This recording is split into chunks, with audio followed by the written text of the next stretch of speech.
I'm Carson Horn, and it's time for another edition of Talkin' Toomers, where I break down the latest happenings in Auburn athletics. Let's get rolling.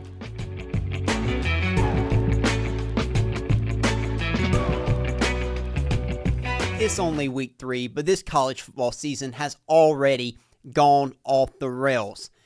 Auburn's football season, however, has yet to go off the rails, and we'll see if it can stay that way this week with a big game coming up against Oklahoma. We are going to preview it all. Massive matchup for Auburn as Auburn will travel to Norman.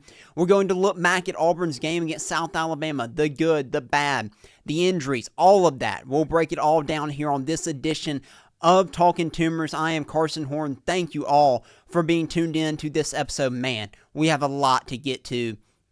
It's been a fun season so far for Auburn. It's been a crazy college football season, as I was just mentioning, and it's only going to get crazier. We are about to head into week 4 now, and I still have no clue how the SEC is going to turn out. I still have no clue how Auburn's season is going to turn out. I thought I might have more answers at this point. I thought I might understand and have more expectations of what to expect for Auburn this season.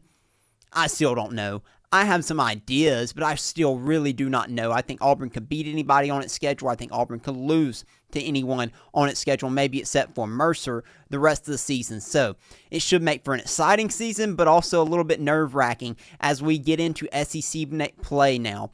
The schedule is going to be brutal for Auburn as we enter these next several weeks, and we'll get into that a little bit later in the show.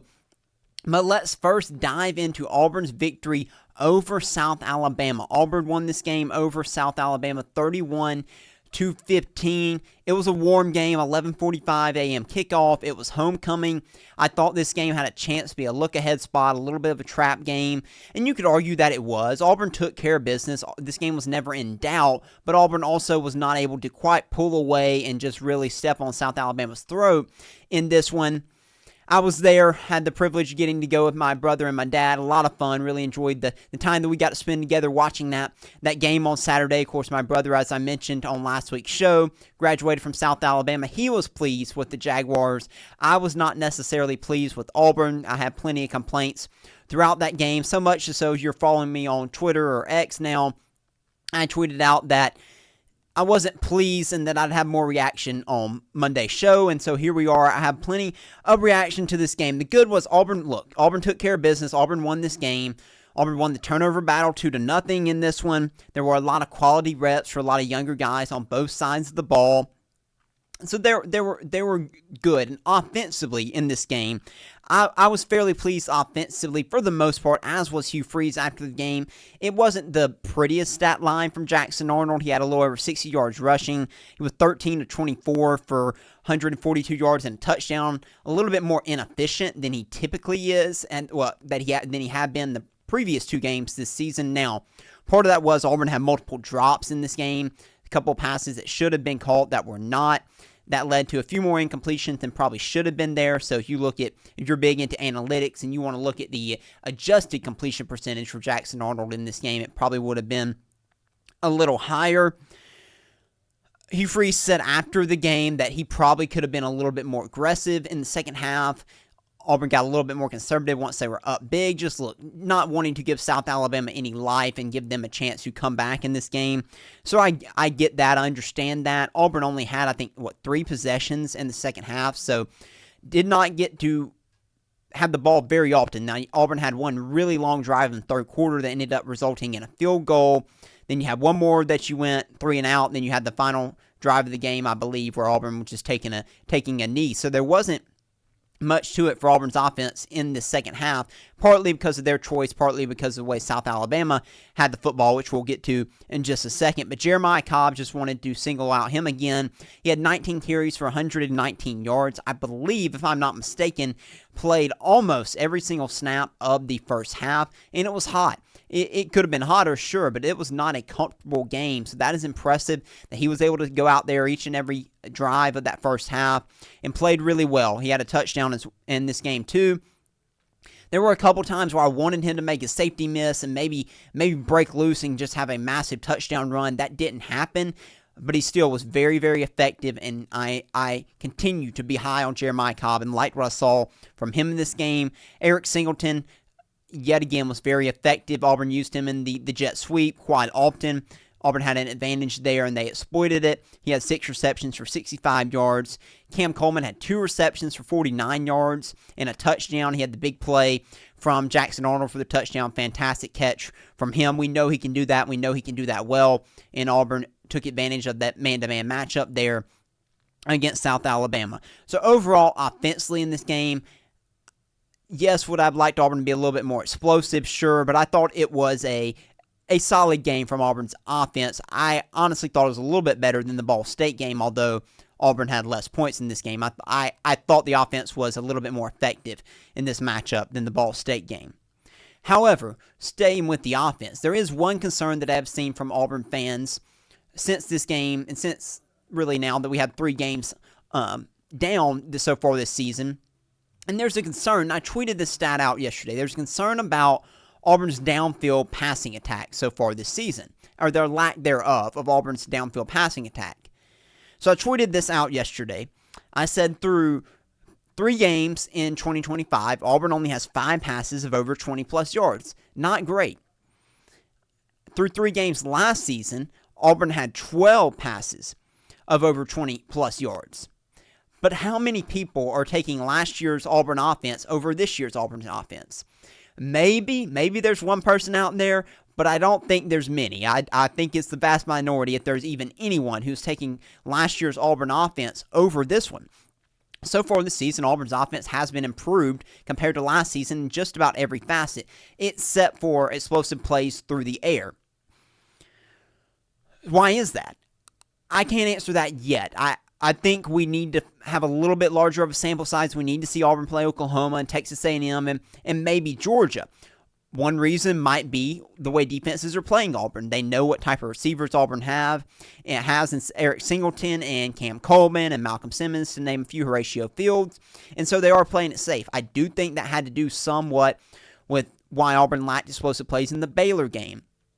I think the another option is that Hugh Freeze, as he said after this South Alabama game, is calling things conservatively. He's not wanting to push the envelope because he doesn't have to, and that is a growing point for him. He realized last year he forced things at times when he didn't need to, and maybe it cost Auburn just because he knew the receivers that he had, and he said, hey, I want to throw the football. And it looks great, man. There's nothing more exciting than explosive pass play. I think it's more exciting than explosive run play. Some people might disagree with me, and that's fair. However, Auburn had more success running the football and has had more success running the football, and throwing the ball can lead to more mistakes. It can lead to more turnovers, and so I think that's part of the play as well. Not only have defenses defended you in a way that makes it tougher, but also Auburn has played a little bit more conservatively offensively this season. And then the third option is Hugh Freeze may be calling it at times, and maybe just Jackson Arnold isn't comfortable taking those chances and taking those risks and pushing it down the field, which I also don't have a problem with, because he's trying to not turn the football over. He's playing winning football. So Auburn may be lacking in explosive plays so far this season, but the way I look at it is, I don't care. I don't care that the downfield passing attack may not be what it was last year, because last year's offense couldn't stop turning the football over, and last year's offense was not near as efficient as this year's offense has been so far. If I'm Auburn, I just want to win football games. I don't care how I do it. Yeah, it's great. We have great receivers, so forth and so on. Yeah, it's great. We'd like to get them more involved. We'd like to hit more explosive plays.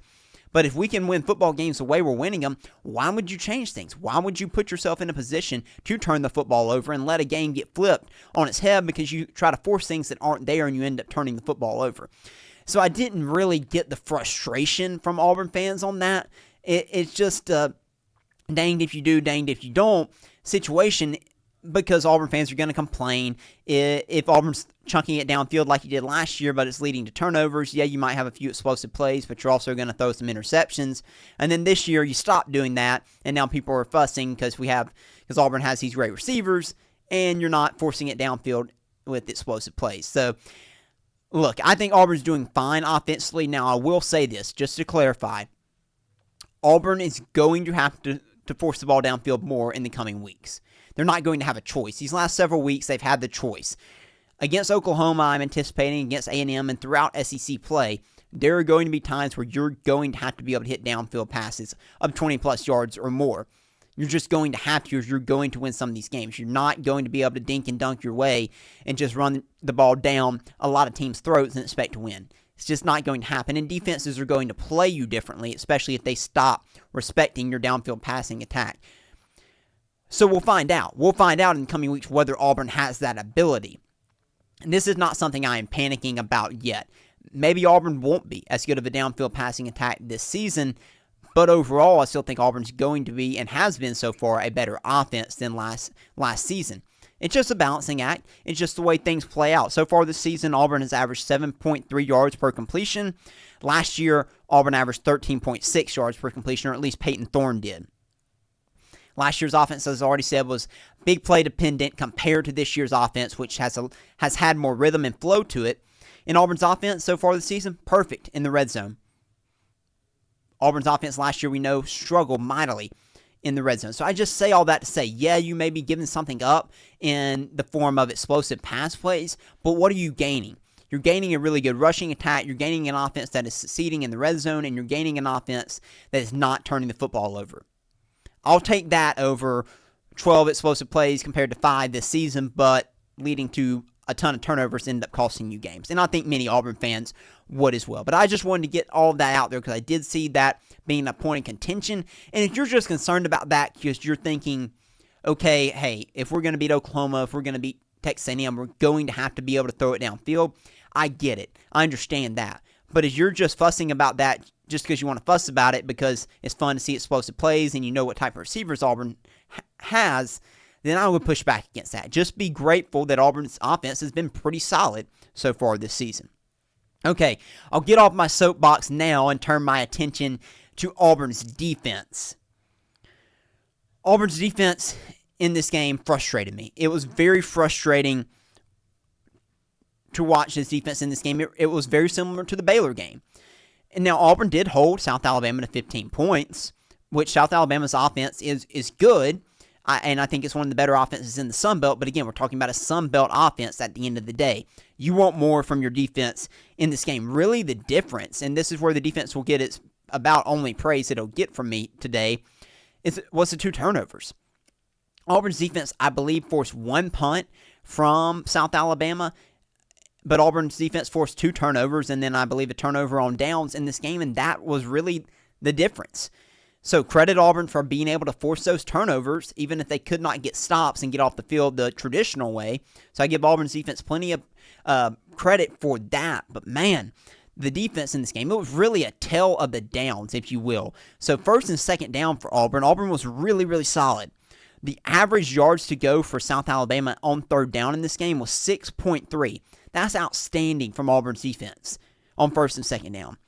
But then third and fourth down were a completely different story. South Alabama was 7 for 16 on third down in this game and 3 for 4 on fourth down. Just not going to cut it. Not going to cut it. You have to be able to get off the field on third and fourth down in college football if you want to be a successful defense. A big part of DJ Durkin's philosophy is the bend but don't break philosophy. I like that. I think in this day and age, offenses are too good, despite maybe what we've seen by some teams in college football this year. Overall, I think offenses are too good. They're going to score. So my focus, and I think DJ Durkin's focus, has to be on, hey, what do we have to do to buckle down on third and fourth down? What do we have to do to buckle down in the red zone to hold teams to field goal attempts and keep them out of the end zone?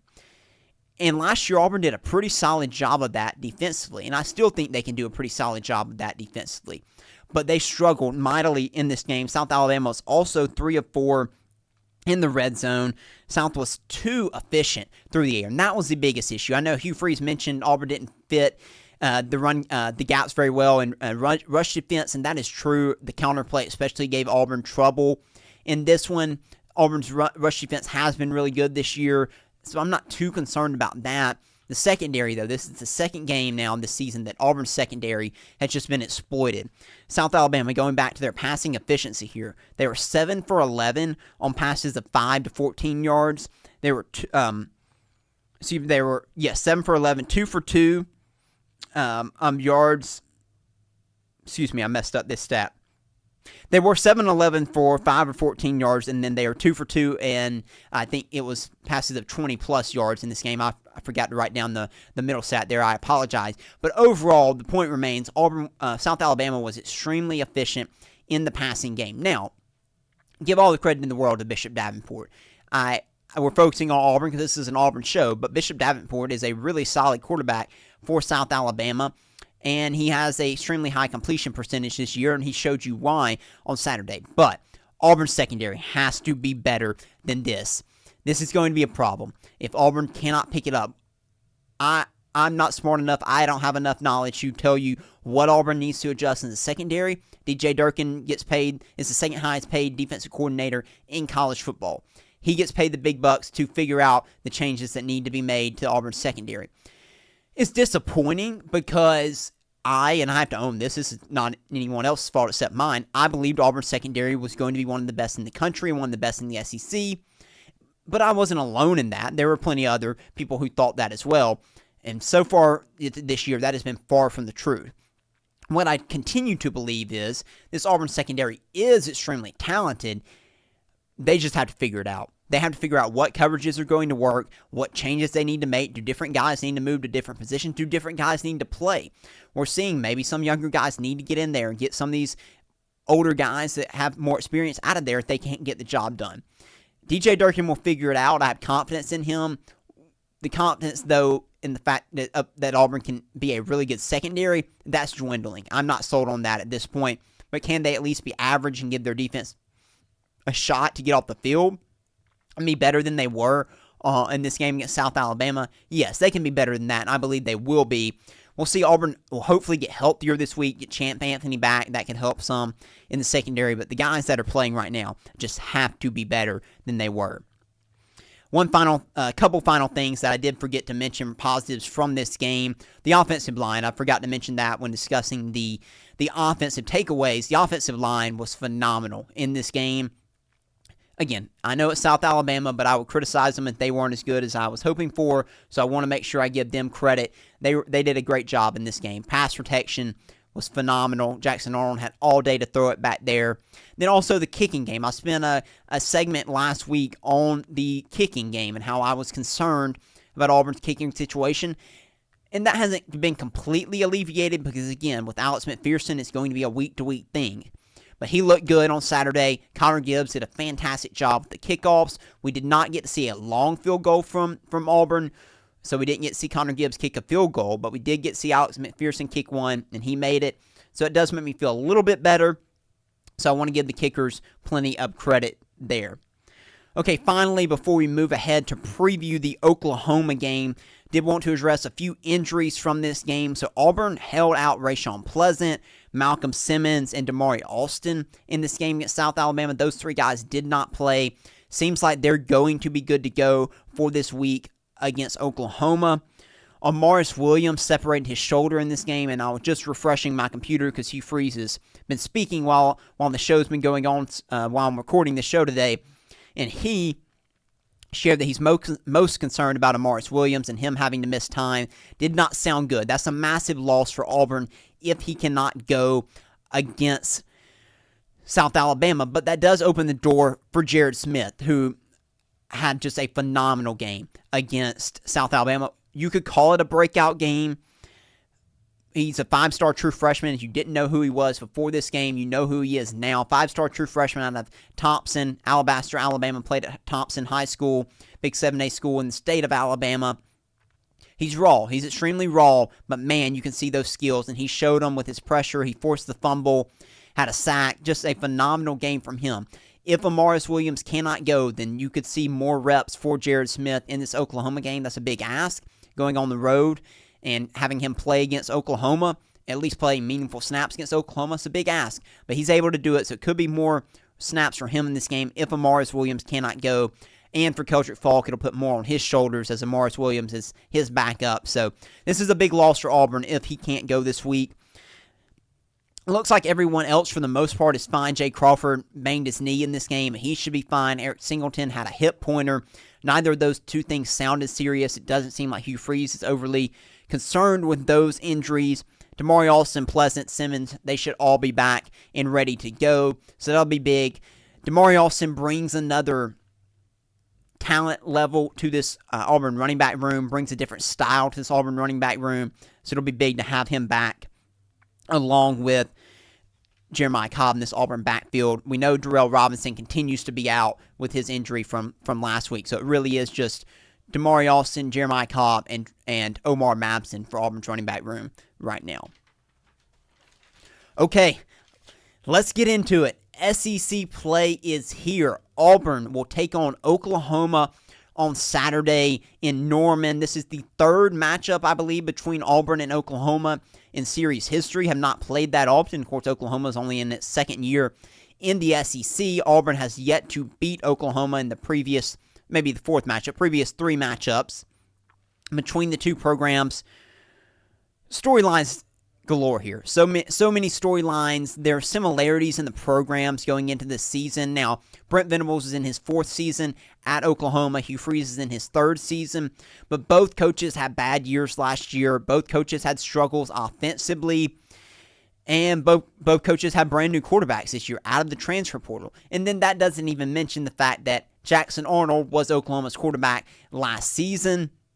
And that's a big storyline as he returns to Norman, Oklahoma. This game last season between the two programs, I'm not really going to go into it because I think both teams are a lot different, especially Oklahoma compared to last season. This was a heartbreaker for Auburn. This was another painful loss for Auburn. Auburn led most of this game, and then Peyton Thorne throws the interception, the pick six at the end of this game, and Oklahoma ends up winning it. It was gut-wrenching. It was extremely painful if you were an Auburn fan. But that was one of the few bright spots of the season for Oklahoma last year. They struggled mightily too. So, the key players for Oklahoma, let's dive into it. It, of course, starts with John Mateer. He is the best quarterback in college football. I don't think there's a ton of debate on that right now. He has 944 yards, 5 touchdowns, 161 yards rushing, and 4 touchdowns so far this season in 3 games. He's going to be the focal point of Auburn's game plan defensively. How do you slow down John Mateer? Is it even possible to slow down John Mateer? It's going to be tough for Auburn. We'll get into that in just a second. Their tight end, Jared Kanak, I believe is how you pronounce it, leads the team in receiving so far this season with 245 yards receiving. They have Deion Burks, a receiver who was there last year but got injured. He's extremely talented. He's having a big year so far with 225 yards and 2 touchdowns.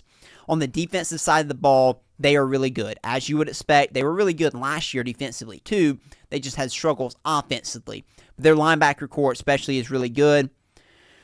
Sammy Omasanyo, I believe is how you pronounce it, 14 total tackles, 1.5 sacks so far this year. Kip Lewis, 15 total tackles. Those are 2 of their linebackers. Peyton Bowen is one of the best safeties, I believe, in the country. Very talented player. Dominic Williams, interior defensive tackle, doesn't have a lot of stats, but he clogs up the middle. He's hard to move. And then Mason Thomas, I did want to point him out. So he was ejected for targeting in Oklahoma's game against Temple. He will miss the first half. He's a pretty good edge rusher and defensive lineman for Oklahoma. So a key player to watch, but he will not be available for Oklahoma until the second half of the game against Auburn this weekend. So what are the matchups to watch in this one? For me, it starts out first with Oklahoma's defensive line against Auburn's offensive line. They could not be... It's strength versus strength here. Oklahoma's averaging 2.9 yards allowed per rush so far this season. Auburn is averaging 5.9 yards per rush.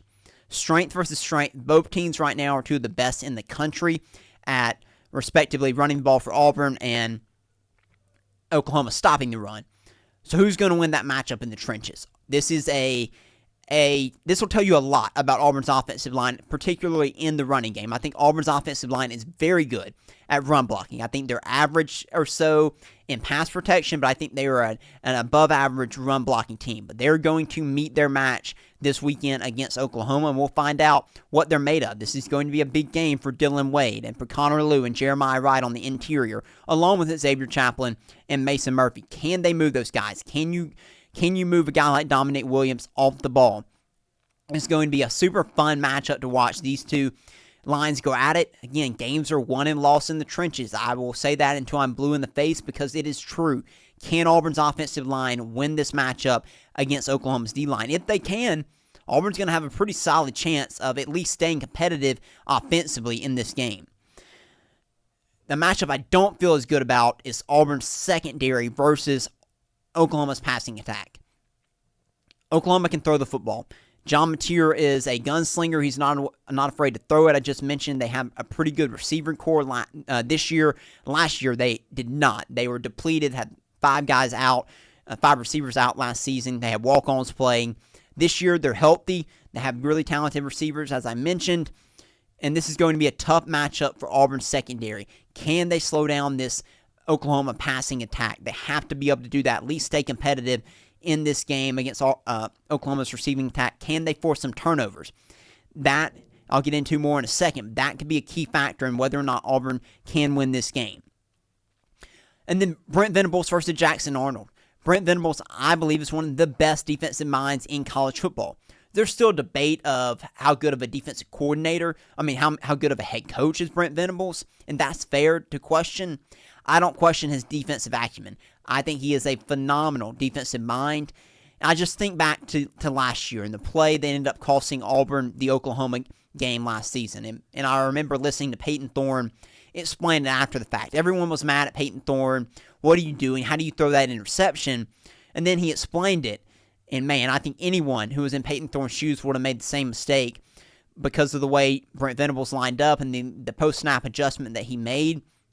What type of wrinkles is he going to have in there for Jackson Arnold? He was his head coach last year. He's going to know his weaknesses. Now, on the flip side of that, Jackson Arnold played for Brent Venables. He should be very familiar with his defense. Does that give him any advantage? I'm concerned about that. Now, as some might point out, I was concerned about Dave Aranda, what he might do to Jackson Arnold in week 1, and Jackson Arnold went out there and took care of business, and Dave Aranda had no answer. The difference here is I think Brent Venables has a lot better talent to work with than Dave Aranda did. So I am concerned about how this matchup might play out for Jackson Arnold, and then just the psychology of it. Jackson Arnold, things did not go well for him at Oklahoma. It didn't go the way Oklahoma fans expected. It didn't go the way Jackson Arnold expected. That happens sometimes in life, but what's it going to be like going back to Norman? Is he going to let the emotions affect him? Hugh Freeze said after the game on Saturday he didn't expect that it would. He felt that Jackson Arnold was mature and he would handle the moment. We'll find out. That's certainly a storyline to follow. And then finally, the biggest matchup of this game to me is how does Auburn deal with John Mateer? There is no completely stopping John Mateer. I just don't see that happening. He is too good. But can you contain him? Can you make him one-dimensional? I think the biggest thing that Auburn has to do here is to have to keep John Mateer in the pocket. That when the play breaks down and when he can escape the pocket, that's when he's at his best to me. If you can keep him in the pocket, you can force him to make throws, he will turn the football over. And that's a situation where Auburn could have an advantage in this game. John Mateer will force things. He had an interception against Temple. I think he's had an interception in each game he's had so far this season. He's a gunslinger. I love that about him. He's fun to watch. But with that comes mistakes. So can you force him to stay in the pocket, make him get a little uncomfortable? He's not going to be uncomfortable escaping the pocket and going on the run. Can you force him to be a little uncomfortable offensively and defensively and force tough throws? I'm interested in seeing the role of DeMarcus Riddick in this game against John Mateer. Go back to last year with me. Remember the role DeMarcus Riddick had. He was a true freshman last year, and he essentially had a package. And his package was you're a quarterback spy. That's your only job this year as a linebacker on this Auburn team is go be a quarterback spy. And he did it extremely well last year for Auburn. Is that his package again this year? We know he's moved to a more traditional linebacker role, but does Auburn use him like they did last year in this game to, hey, you don't let John Mateer go anywhere. You keep him in the pocket. You don't let him run all over us. That is your job in this game. I'm interested to see if that's the philosophy that DJ Durkin goes with. And Xavier Atkins could have a similar role. They're similar players, so it might not just be DeMarcus Riddick, but I am curious to see how DJ Durkin schemes and decides to play John Mateer. Well, with a guy like him, you have to force him to be uncomfortable. You have to force him to stay in the pocket and make tough throws, and hopefully for Auburn that will result in turnovers. Okay, let's get into scenarios here. There's a couple scenarios of how this game I think could play out for Auburn, good and bad, in this one. The scenario in which Auburn wins this game. I don't have a great feeling about this game. I think this is going to be a tough game for Auburn to win. But for Auburn to win this game, I think number one, as I just mentioned, Auburn has to win the turnover battle. If Auburn can win the turnover battle and get points off of turnovers in this game, Auburn will have a chance to win this thing. They might need to win it, have a +2 turnover margin, if I'm being quite honest with you, with how good and how highly I think of Oklahoma's offense. But if Auburn wins the turnover battle and Auburn continues to be efficient in the red zone, meaning Auburn's getting points like they have in every single red zone trip so far this season, and Auburn finds success running the football, then that's a script that will lead to victory for Auburn. But it's easier said than done. It's easier. You can't really predict turnovers, but I don't know why I keep saying Jackson Arnold, but John Mateer is likely to turn it over at some point in this football game. Auburn has to capitalize when that happens. Auburn has to capitalize in the red zone, and Auburn has to be able to find some success running the football. I don't expect Auburn to hit their average of 5.9 yards per rush. I think that's a little bit crazy. But can you average around 4 yards per rush in this game? If you can do that, if Jackson Arnold uses his legs as a part of this rushing attack in this game for Auburn, okay, maybe you have a chance. You're probably going to have to hit some throws through the air too, but I really think running the football is going to be extremely important against a really good run defense for Oklahoma. Another scenario here. It's the scenario in which Auburn loses. And if Auburn loses, it's most likely going to be because Auburn's offense struggles to run the football against a really good run defense. And then Auburn's defense just cannot slow down this Oklahoma passing attack. That's the scenario in which I think is the more likely scenario. That's the scenario in which Oklahoma wins this game. I don't see a scenario where this is a low-scoring game. A low-scoring game in which Oklahoma wins, let me clarify. I don't see that playing out. I think it needs to be lower scoring for Auburn to win. By lower scoring, I mean in the lower 20s. I don't see a scenario in which Oklahoma is able to win this game like a 17-14 type of game. I think if Oklahoma is going to win it, they're likely going to be in the 30s offensively. Can Auburn match that? I have my doubts against this Oklahoma defense, which is really solid. One thing I'll say, Oklahoma has not run the ball well, meaning with a traditional running game. Mateer has run the ball well, but with a traditional running back running game, Oklahoma has not run the ball well. Auburn has to at least take that away. You can't let them be clicking in every single facet of the game. You have to take something away. Take away the running game with the running back. Force John Mateer to make tough throws. Keep him in the pocket. Don't let him scramble and see if you can create turnovers. That's going to be, in my opinion, the best scenario for Auburn to come out with the win. Can you get turnovers? Can you succeed in the red zone? Find success running the football? That is the way I can see Auburn winning this football game. But as for my prediction, I lean more towards the scenario in which Oklahoma wins this game because their offense is too good, because Auburn's defense struggles to stop them, and Auburn just can't manufacture enough offense to get in a shootout. I just don't see Auburn's offense being built for a shootout at this moment in time. It's been efficient, but as we were mentioning earlier with explosive plays, Auburn hasn't had a ton of that. So Auburn's not built, in my eyes right now, based on the way we've seen this Auburn offense play this year, to get in a shootout. And I think that's what it's going to take to beat Oklahoma with how good John Mateer is. So I'm going Oklahoma in this game. The line has opened, I think, around by most sites, around 5.5 points.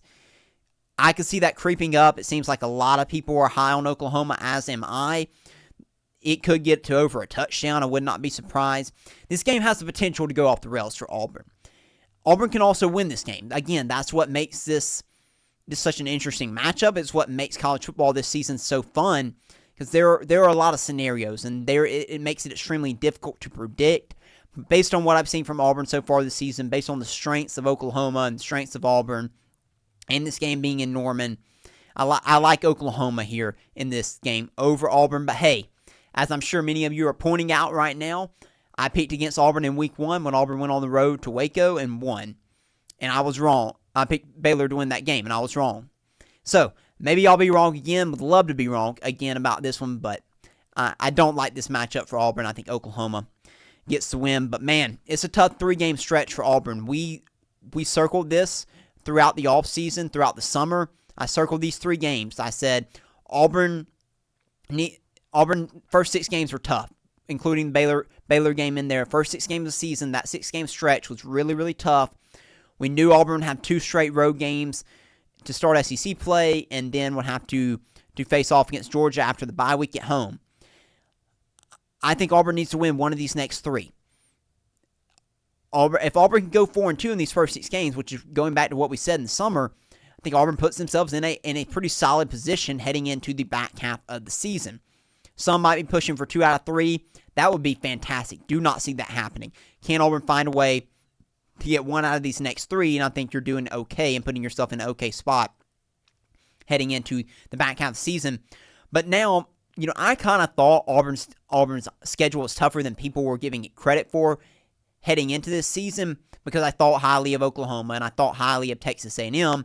And so far, seems like I was correct on those 2 teams, that they are better than people expected. But then you have Vanderbilt that's ranked, you have Missouri that's ranked, and Auburn has to play both of those teams. So schedule's tough for Auburn. And this 3-game stretch that Auburn's about to go through is going to tell us pretty much everything we need to know about this team and just how good and how competitive this team is. So I'm looking forward to seeing this gauntlet play out over the next several weeks.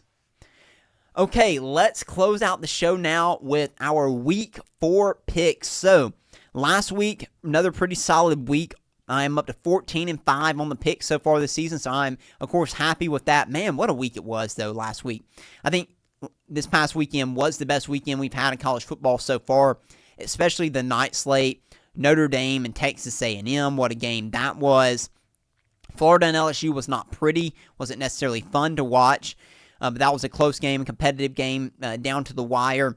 You had Georgia and Tennessee in the afternoon. That was just an insane shootout type of game there. That was fun. So it was a great weekend in Week 3. It's not a big weekend for SEC teams. There are a lot of big games again this week. It just not as many in the SEC. Oklahoma and Auburn, that is the premier SEC matchup this weekend. But you have a big one in the Big 12, possibly the 2 best teams in the Big 12, Texas Tech and Utah. Texas Tech is going to Utah, who, if you remember, has the quarterback from New Mexico, Devin Dampier. If you remember, Auburn played New Mexico last season, early in the year. I think it was Week 2 or Week 3. I can't remember. Hank Brown started that game, but I remember Devin Dampier being impressed by him at New Mexico as the quarterback. Well, him and the offensive coordinator from New Mexico went to Utah, and so far this season, they look like every bit of a Big 12 contender. They've looked really good. They'll face off against Texas Tech, who we know has one of the most expensive rosters in college football this season. And I think it's going to pay off in this game against Utah. I like Texas Tech in this one. Tulane at Ole Miss. Now, you may be wondering, why in the world are you picking this game, Carson? It's a G5 team. It might be, but I picked Tulane to make the college football playoff this year as the G5 representative. I believe it's going to be them or USF at this point. They're good. They're really good. John Sumrall, fantastic head coach. And Tulane goes to Ole Miss. Ole Miss is coming off a big win over Arkansas and what was a really fun game to watch this past Saturday. Forgot to mention that one. And they're going to be motivated. They're going to be ready to play. They will give Ole Miss everything they could want and more, I can imagine, in this game. Austin Simmons was out this past weekend for Ole Miss. I don't know his status, but hey, their backup Trinidad Chambliss, he looked pretty good. So I don't even know that Ole Miss fans will be clamoring for Austin Simmons to come back here. I'm going Ole Miss, but Tulane has the ability to compete in this game. Michigan at Nebraska. I have struggled with this one. Dylan Raiola versus Bryce Underwood, 2 of the most hyped quarterbacks in the past couple recruiting cycles. Dylan Raiola now in his sophomore season at Nebraska. Nebraska's a dark horse college football playoff team this year. You probably heard that from a lot of different places, but are they truly back? Are they truly good this year? Michigan, I think, is actually pretty solid, especially defensively. Jerome Moore serving a suspension, their head coach, so he is not coaching in this game. But this game's in Lincoln. It's a massive game. I'm going to go Nebraska. I'm going to buy in and say that, hey, maybe Nebraska's actually pretty good this year. If it costs me, it costs me this week, but I'm going to go Nebraska. South Carolina at Missouri. So this one would have been, I think, a bigger game had South Carolina beaten Vanderbilt this past weekend. South Carolina lost that game. Lenore Sellers got injured. I think Vanderbilt wins that game no matter what, even if Lenore Sellers plays. Now, maybe it's not as big of a blowout, But now South Carolina has to go to Missouri, who looks to be really good. And Missouri's schedule by SEC standards is not that challenging. I think Bo Prabula is a perfect fit for an Eli Drinkwitz offense. They can really run the ball. Ahmad Harvey, their running back, is fantastic. They get South Carolina at home. South Carolina team that's reeling. I'm going to go Missouri in this game over South Carolina. I don't know Lenore Sellers' status. If he is back, South Carolina has a chance. If he's not, they have no chance, and they're going to get rolled by Missouri. Florida at Miami. Oh, the hits just keep coming for Billy Napier and this Florida team. You lose to South Florida. You go to LSU. You play hard. You compete. But DJ Lagway throws 5 interceptions, and you lose to LSU in Death Valley. And your reward is you get to go play Miami, who, if I were doing rankings, which I don't, of college football, I would have Miami as the number 1 team in the country right now. And that's how highly I think of the Hurricanes. I think their defense is much improved. I think Carson Beck is playing extremely well. I like this Miami team, and I think they're going to put it on Florida this weekend. I don't sense a quit in this Florida team. I don't think they're quitting on Billy Napier.